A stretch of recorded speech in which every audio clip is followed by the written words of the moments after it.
Hello students, my name is Maurice Abelman. This is Digital Art 1, Arts 2348. And I want to talk to you a little bit about what we're going to be doing this semester. This is digital art class, so we are going to primarily be working on artwork that's created using your computer, right? Using different programs on your computer. Specifically, we're going to be working with the Adobe Creative Suite. Three particular programs we'll be working with extensively this semester will be Adobe Illustrator, which is a vector-based program. It's used for making logos, icons, graphics, different things of those natures. We're going to be using Adobe Photoshop, which is a pixel-based program that's used for integration of different photos, photo compositing, photo manipulation, photo editing. And then we're going to be using Adobe InDesign, which is a layout program which is used to combine multiple layout images together into one cohesive package. And so we're going to be using these three programs extensively throughout the semester. The course description is pretty interesting whenever I first read it, and I'm going to read it to you guys here. So this is a studio art course that explores the potential of the computer hardware and software medium for their visual, conceptual, and practical uses in the visual arts, which express the human condition across cultures. And I bolded this part because this is what we're going to be this is the subject matter we're going to be dealing with, right? And so I wanted to create a project that was a comprehensive project, that kind of like as a graphic designer, you're going to be working on extensive projects whenever you go into the workforce, and you may be working on a long digital campaign, which involves a lot of the same subject matter, a lot of the same visual elements. And so I wanted to create a unique project for you guys that did two things. The first thing was to express the human condition across cultures, and two was to create a comprehensive digital campaign that showed you how to design for multiple aspects of a project. And so the idea I came across was create your own country, right? There's a lot of things in the news today. We're not going to get too political, but when you think about these different countries interacting with each other, but what part does a graphic designer play in that, right? When you think of the different symbols that actually represent a country, like a flag or maybe their national emblem. Those are all things that were designed or created by a designer or an artist. And so we're going to explore this, right? We're going to explore these different aspects that it takes to create the visuals for a country. And what's unique about this project is you're going to be creating your own countries. You're going to be the creator of a country of your own creation, I guess, right? So we're going to move on here to the next slide. And so I designed this page to be sort of a welcome to the project, right? A welcome to digital art. Digital art can be very fun. It takes a lot of work. Takes a lot of time to master these programs and master how to use the elements of art in order to create unique compositions that really speak about an idea concept. When you think of art and digital art, graphic design, it's a type of visual communication. You want to be able to communicate to your audience, to the viewer, the message you're trying to get across. It just so happens that with this project, it's pretty much laid out that we're going to be creating our own country, and you're going to be doing that creating part. The learning outcomes for this project here. The main objective is we're going to be designing a visual communications campaign, right? A digital visual communications campaign that are made up of different assets. And a visual asset is the different components that make up the actual campaign. And all these assets are going to be centered around an abstract concept. And the abstract concept is the country that you create. We're also going to be learning how to apply the design process to generate ideas and create a system of organization to implement your ideas. I know whenever I was a beginning student, one of the most intimidating things that I ever faced whenever I designed something was the blank page, right? You open up your program and you see nothing but a white screen, and then you're expected to create this, this masterpiece. In this case, I'm expecting you guys to create your own country, so that's even more intimidating. But, if you have a process, a design process, it'll help you guys achieve your end goals with more skill, with more efficiency, and you'll be able to learn how to generate those ideas on your own. And a lot of times people wait for inspiration to hit them, but in reality, it's all about our experience. And the more experience that you have, the more knowledge that you have, the more experience that you have, the more likely you'll be able to achieve your end goal, which is to create the end project. And so another thing that we're going to be learning is we're going to learn how to apply the principles of design and the elements of art in order to create design assets for your visual communications campaign, right? So you're going to be learning how to create those digital flags, those digital symbols, those digital emblems. You're going to be learning how to create all those things in order to integrate into your campaign. You'll also be learning how to think critically. You'll learn how to analyze and research a concept and to make informed decisions in your design process. And that's the hard part too, because a lot of beginning designers, they look at the blank page and some of them can just start making things, right? But depending on the project itself, that what their end product you want to make sure lines up with the actual project. So you want to make design decisions that are more informed and lead you down a path to where you can actually create that end project that speaks about your concept, and so the last thing we'll be learning is we'll learn how to use professional design programs, computer systems, and hardware to create a design campaign. And I talked a little bit about that, how we're going to be using the Adobe Creative Suite, specifically Illustrator, Photoshop, and InDesign, in order to create these digital assets for your campaign.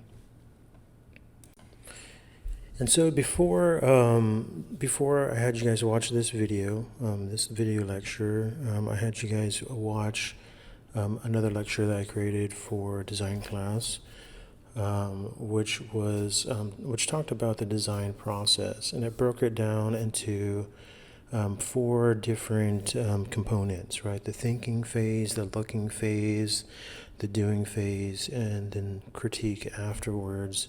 And so this project that we're doing is going to be based around that process. There's going to be 4 different parts to one project. There's going to be 6 projects total for the whole semester. You can see here on the right side, project number 1, which is what we're going to be doing over the next couple of weeks at the beginning of the semester here. We're going to be creating our own countries, and we're going to be creating the national flag for our countries. Then we're going to move on to creating national symbols, national emblems, the 3rd project. And then we're going to be learning how to create our national currency for the 4th one. The 5th one, we're going to be creating a national map. And then finally, the 6th one, you're going to create a cause for your country that your country follows. And those are the major projects. Those are just headlines, but from those headlines, you can still derive some kind of idea of what you're going to be doing for those particular projects. And so each project starts with something called a design brief. And when you work in the professional world of graphic design, if you're working for a large agency, normally you'll be provided with some kind of outline for the project. The outline usually covers the who's, the what's, the when's, the where's, the why's, all those different things that are contained within the design brief. And usually whenever I propose a project to you, I give this outline, the design brief that will help you be able to, generate your ideas. And so just look for that. Our first like on Blackboard, I'll go over more extensively what we're going to be doing for project 1, and I'll outline it on Blackboard, and Blackboard will contain different modules. One will be thinking, one will be looking, one will be doing, and then the critique afterwards. And then as you complete each phase, you'll enter in your end results into those modules, and then you'll be done with that phase and you can move on to the next phase. And so the first phase will always be the design brief, the thinking aspect of it. You'll be posed with a number of questions that you'll be required to answer and maybe possibly do sketches or research for, and that will be the thinking phase of the project. And so the second phase of your projects will be the looking phase, or the second part of the project. And that's the second part of the design process. During this phase, you'll be required to do some type of research to help you gain information and more insight into what makes up a country, what visual assets make up a country. It's important to be able to look and research ideas and information like this. This will help you make more informed decisions whenever you're conceptualizing your ideas. There's many different resources online and in the library that can help you get great information for this whenever you're trying to develop inspiration for your work. It's very important to be able to do that and research aspects of your project. What I want you to learn from this is whenever you're actually designing, things in the real world, in a real project, I want you to be able to develop your own process of being able to look for ideas within the world, right? Inspiration doesn't strike all the time, so you have to go looking for it sometimes. And so I want you to be able to read over this page here. It gives you some good insight, and it's this page is designed, or this aspect of the design process is designed in order to help you gain that knowledge to develop better ideas and better images for your project. And so the third phase of the design process is the actual doing part, right? You've done all the thinking in the first phase. You've done your research in the second phase. And now it's time to use that knowledge that you've gained and actually start creating the project. And this is where you'll actually start working with the programs in order to start building your design assets. And so the digital programs, once again, we're going to be using are Adobe Illustrator, Photoshop, and Photoshop. These are professional standard programs that are used all over the world. And it's important to be able to get a better understanding of them. Make sure that the form and composition of your designs fulfill the requirements of this project. That's important. Your design solution should be something that you can talk about and actually support your ideas. So this is the reason why I have you do the research and the thinking before the actual designing, is because it will give you a direction to go in whenever you start designing. And as you're designing, your work should reflect what you've researched and what you've thought about. And so whenever you're finished with your designs, you should be able to talk about your work more confidently because you've done all the thinking and research beforehand. And so just keep in mind that during this phase, some ideas may work, some ideas may not. So doing and redoing is an important aspect of the doing process.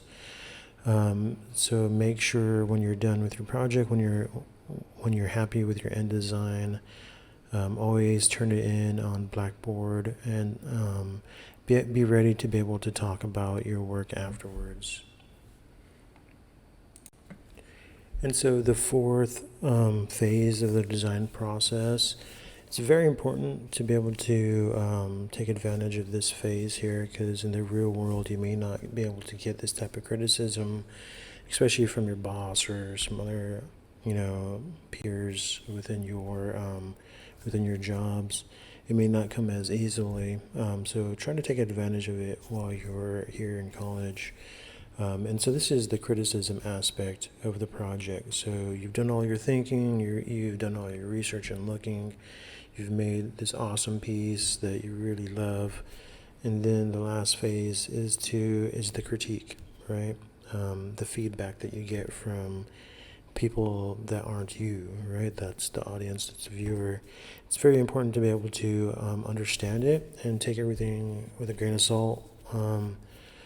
Like the criticism that you may get, don't get too defensive. Everything it's supposed to be constructive criticism. It's supposed to help you. So, you've put all this time, your heart and soul into a project, but just don't, get too upset about a certain criticism. You want to. You want to be able to take it, professionally. And so there's different types of criticism. There's the direct dialogue phase, where you actually, talk with the professor in front of the work. So we'll be kind of experimenting with how we can do that remotely. Maybe through like a Zoom meeting or Teams or through email. It's important to be able to critique the work so you have a chance to maybe apply that criticism to your work afterwards. There's also the class review where you explain your work in front of the class, and the class gets to critique and comment your work. And also there's the self-critique, which takes the form of like a journal entry. So after you're done, you'll write about your process.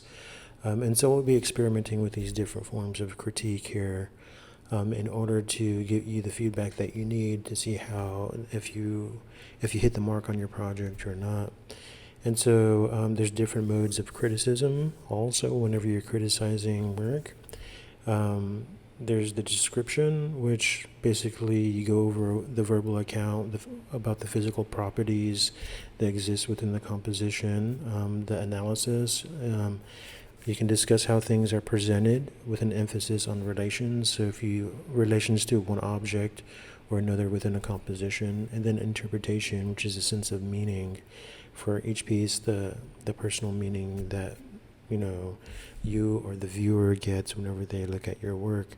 And so this is the fourth phase of the project, and each project will be practicing this design process. But this is what we're going to be doing this semester, this comprehensive digital campaign. We're going to be creating our own project for this semester using various programs in the Adobe Creative Suite.